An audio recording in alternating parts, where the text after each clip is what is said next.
శ్రీకృష్ణ పరబ్రహ్మణే నమః.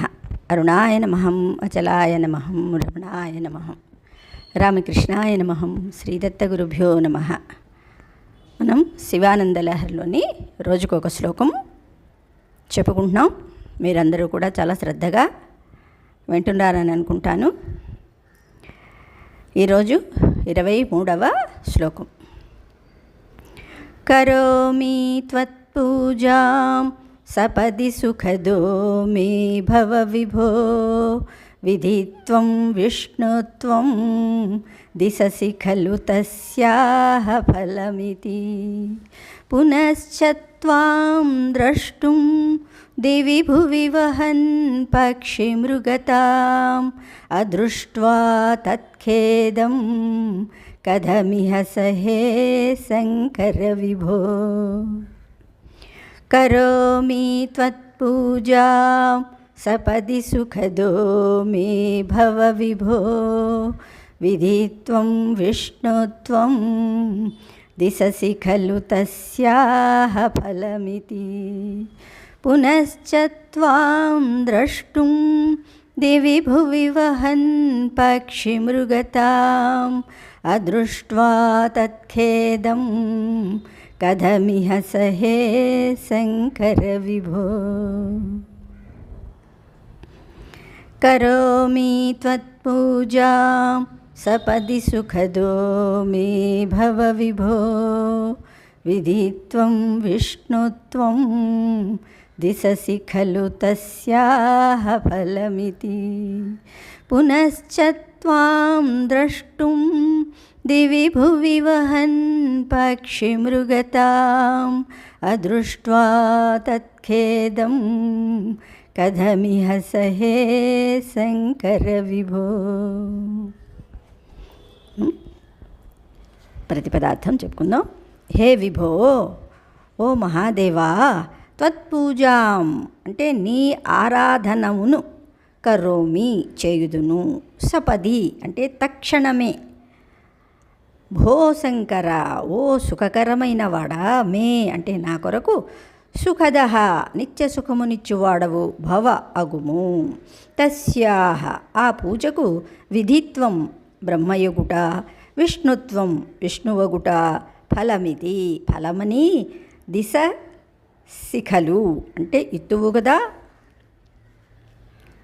దిశసి ఖలు అనమాట, ఇచ్చువు కదా, పునశ్చ మరలా ఇటు మీదను, దివి అంటే ఆకాశమందును, భువి భువి చ అంటే భూమి యందును, త్వాం నిన్ను, ద్రష్టుం చూచుటకు, పక్షి మృగతాం హంస పక్షి రూపము గాని, వరాహ రూపము గాని, వహన్ ధరించుచు, అదృష్ట్వా చూడలేక, మనం అంటాం కదా అదృష్టమని, ఏమిటి మనకి కనపడదు, ఎప్పుడు వస్తుందో తెలియదు, దాన్ని అదృష్టము అంటారన్నమాట. అందుకని అదృష్ట్వా అంటే చూడలేకపోతాం కదా, అది చూడలేక, తత్ఖేదం పక్షి మృగములుగా పుట్టుట వలన దుఃఖమును, కథం ఎట్లుగా, సహే సహింతును, విభో మహాప్రభో అన్నారు. అంటే ఆ 2 జన్మలు మనం ఈ జన్మలో పొందగలమా?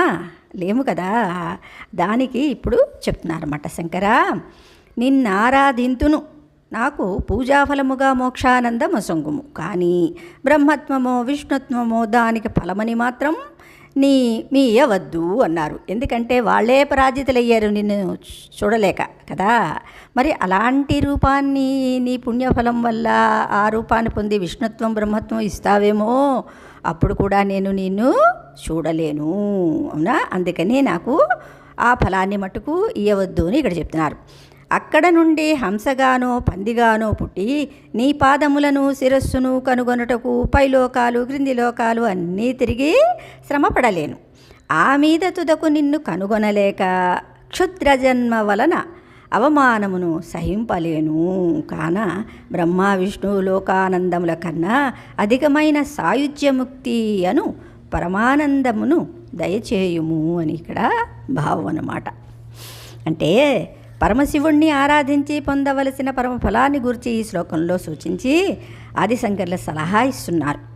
దేవుళ్లను దేవతలను ఆరాధించి వాళ్ళు ప్రత్యక్షమై వరం కోరుకోమనంగానే వెంటనే ముందు వెనక చూడకుండా ఏదో లాభించేదాన్ని మనం వరంగా కోరుకుంటాం కదా.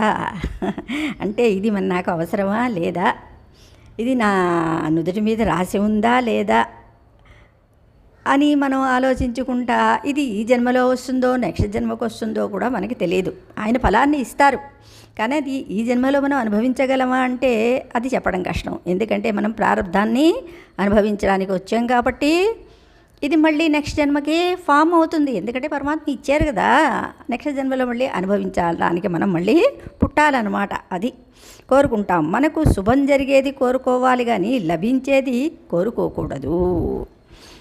ఏది జరిగితే మనకు మంచి అవుతుందో అది శుభం, కానీ ఏది జరిగితే మనకు నచ్చుతుందో లేదా లాభిస్తుందో అది శుభం కాదు.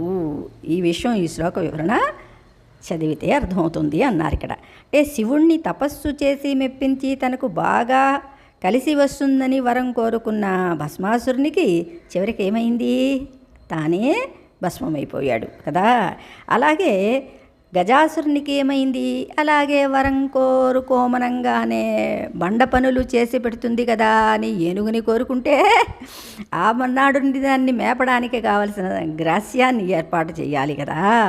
అలాగే పొడవైన కారుని కానీ విమానాన్ని కానీ కోరుకుంటే వాటిని వినియోగించుకోవడానికి కావలసిన చోదకులు, ఇంధనం, లైసెన్సు, పర్మిషన్లు ఇవన్నీ కూడా కావాలి. అవునా, అది అంత తేలికైన విషయమా?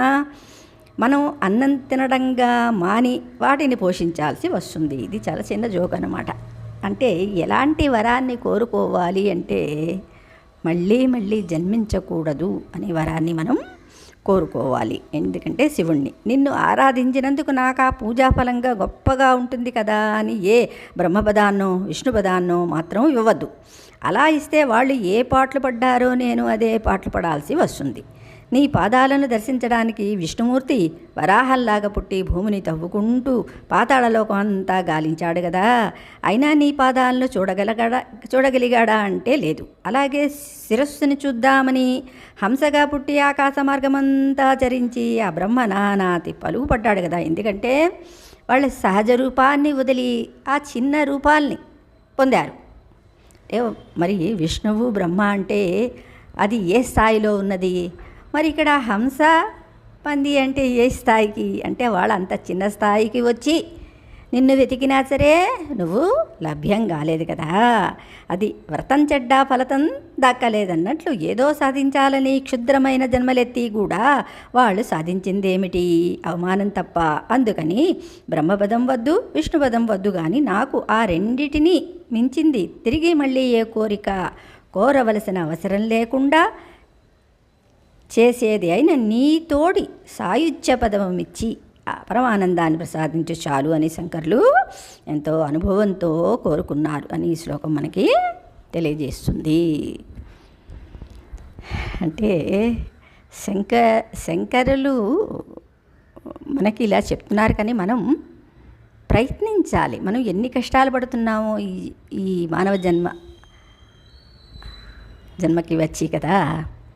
బాల్యం, యవ్వనం, జర, తదా దేహాంతర ప్రాప్తి కూడా ఉంది. ఎందుకు? మళ్ళీ మళ్ళీ మనం కర్మలు చేస్తూ ఫలాల్ని ఆశిస్తూ మనకి ఇది తెలియటం లేదు. అందరూ కూడా తెలుసుకోవలసిన సత్యం, వచ్చిన దాన్ని సంతృప్తిగా అనుభవించాలి. నీ కష్టార్జితం కదా. పరమాత్మ ఆల్రెడీ కొంత పుణ్యఫలం మనకి ఉంటే మనకి ఇస్తాడు, ధనాన్ని ఇస్తాడు, మంచి భార్యని ఇస్తాడు, మంచి పుత్రుల్ని ఇస్తాడు కదా.